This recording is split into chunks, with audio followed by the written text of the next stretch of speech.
Well, welcome back to the Timeline Ranch. It's a beautiful morning and the day I have to leave, unfortunately.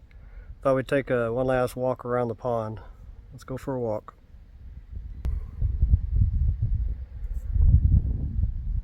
You can see all the butterflies enjoying the bacchus up there, along with the wasp. A lot of activity here at the pond now. You can see the pond's working hard for me. All these little bubbles of methane coming up from the bacteria breaking down the organic material that's in there. Got an interesting water bug there. A lot of different types of water bugs.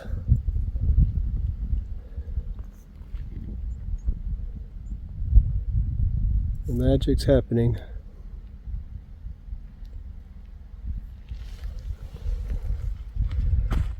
Doesn't look like the cattails made it through the drought. You know, they were planted right in here. They'll show back up. There's one of the Mexican spadefoot toads right there.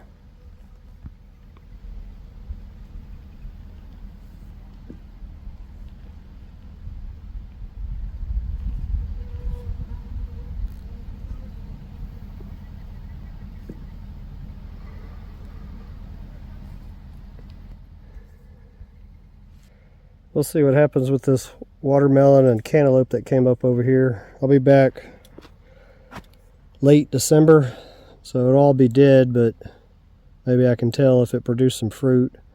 And it's protected from the larger animals inside this fenced-in area, but the small rodents can still get in there.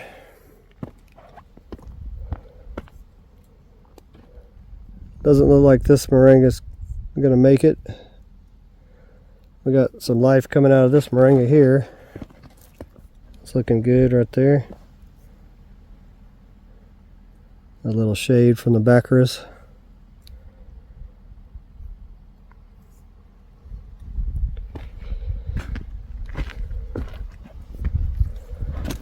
I would say almost all of those asparagus seeds I planted came up. We've got one right there.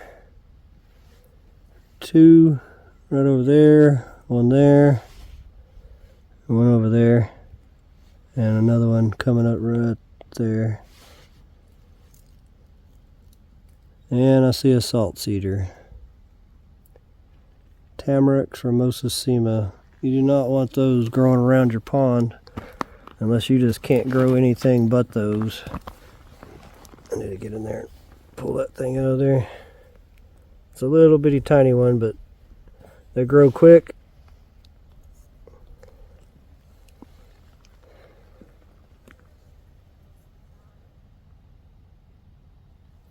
They grow quick, and you don't want to let them get to the seeding stage because they'll drop thousands of seeds. I really like this little portion of the pond right here. I'd like more of it to look like this, and it will over time. I just have to be patient. A lot of native grasses growing in here underneath the shade of this bacchus. Getting some decent ground cover in there.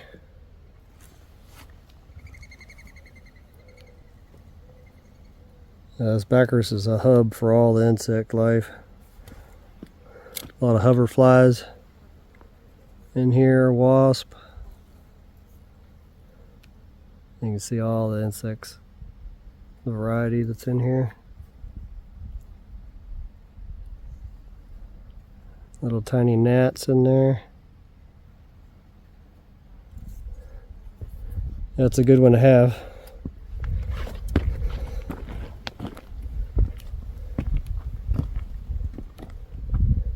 Yeah, I'm still thinking about coppicing this during its more dormant season. It's an evergreen though. It doesn't ever really shut down completely, but maybe my Christmas trip I'll cut them down to the ground. And then come spring, they'll come back nice and thick, probably double the amount that's shooting out right now. Not all of them, you know, just one here, one there, and then maybe the next year do a couple more. Here's our best looking moringa so far. There's some flowers.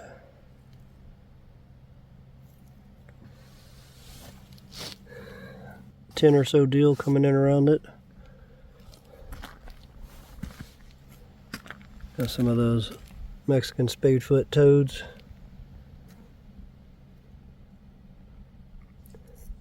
They're all over here. There's thousands of them around this pond. I'm sure next year after these mature and do their egg cycle, it's going to be even more. This is golden purslane. I planted a bunch, or threw out a bunch of seeds, cast a bunch of seeds.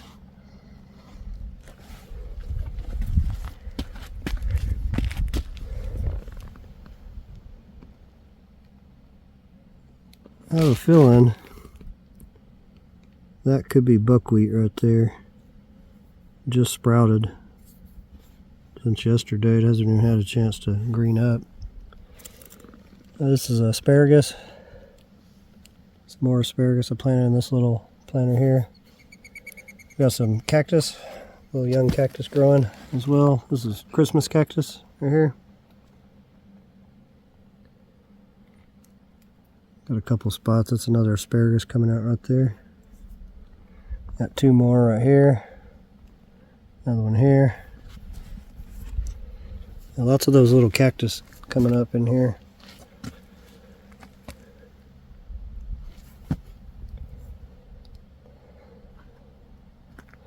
Nothing came up in this one. I believe I had midget melons in this one.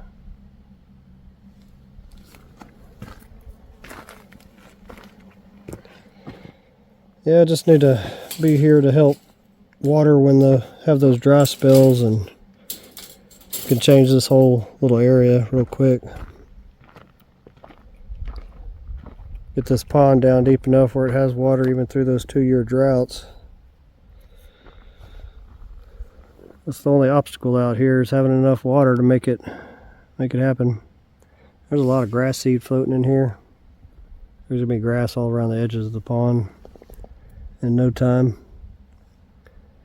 There was a lot of seeds from before that I threw out, domesticated seeds, but they were dormant because we didn't get any rain last year. And all this buoyant material brought in a lot of rabbit droppings and little pieces of organic material that'll break down in the pond over time, and full of seeds, grass seeds, flower seeds, all types of native species.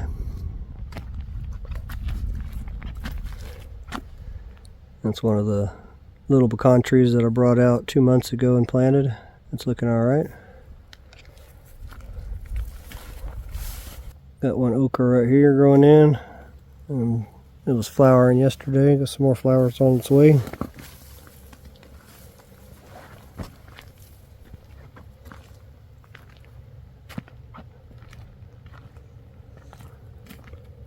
This is the other pecan tree that I brought out 2 months ago and replanted in a place that another pecan tree had died due to the drought.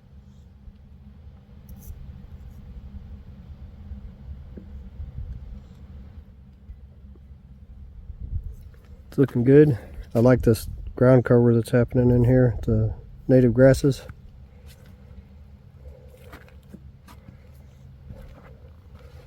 All this is coming in nicely right through here.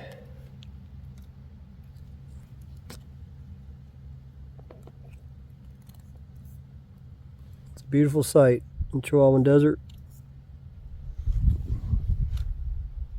A lot of native grass seeds getting deposited in these rocks on the outflow of the creek on this little one rock dam that I did.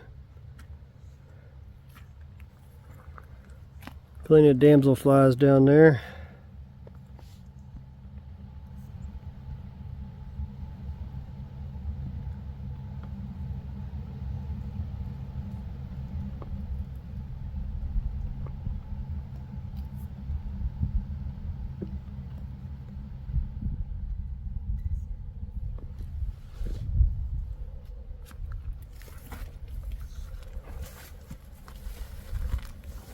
Got some more okra coming in the rocks like it did 2 years ago when we had our last rain. Some more coming in down here. The okra's definitely naturalized here. There's one of our older pecan trees bouncing back. It was a little in survival mode last time I was here 2 months ago. There was some water in the pond, but it wasn't enough for it to get to get to yet because its roots aren't down that deep at this point. Some nice grasses coming in here as well. This is the one that the soil hasn't been disturbed around it for 5 years. And you can see this is looking real good here. You cannot see the ground down there. A lot better than mulch. This pecan tree is our original one. Like I said, it's about 5 years old now. It's looking healthy. It didn't put a lot of growth into its top portion, but it did have a lot of growth come out on the sides. So hopefully it's put some effort into its root system after it went through that harsh drought last year.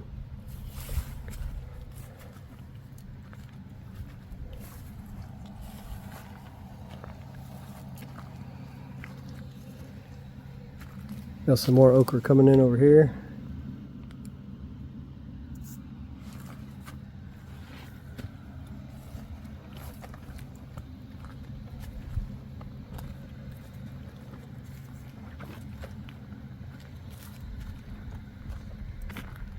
Starting to get some growth out here in this area. You know, I put this is topsoil that I put in here after I dug it down to the grade. That's the original grade that it was. But it really hasn't had a good rain event since then. So it hasn't had a chance for any native grasses to take hold. Looks like it's going to happen this time.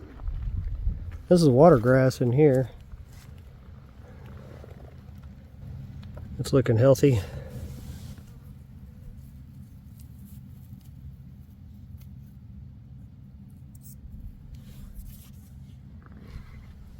I wasn't sure it was going to make it through that drought.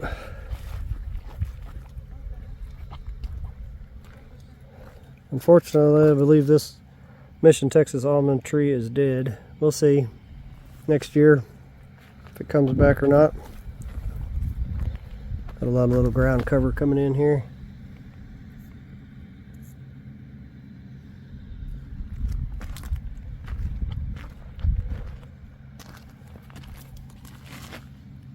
This Mission Texas almond has one green stem on it, so it does still have some life in it. I don't know if it's going to bounce back or not. We'll see. They're pretty resilient.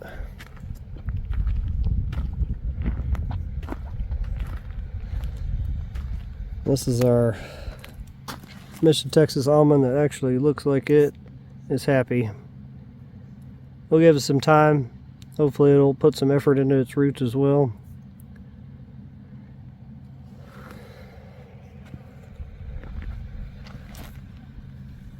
A little bit of ground cover coming in here.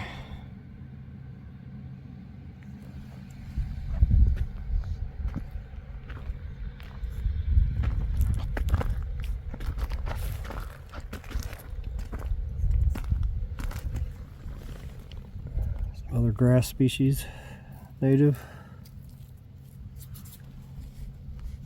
That's hairy grama right there. And there.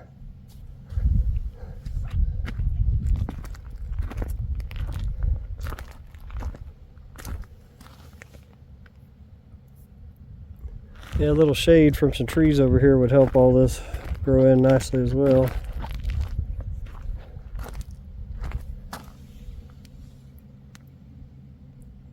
A bit of ground cover coming in here. Well, I guess that's it for this one. Hope you enjoyed the last walk around the pond for this trip. I'm going to be driving for about 14 hours to get back to South Texas. If you like what I'm doing out here and you want to help speed this project up, there's a few ways to do that in the description of the video. Buy Me a Coffee is one. There's also Amazon. Every little bit will help me get closer to being out here full time and making this project go a lot faster. Thanks for watching. I'll see you on the next one.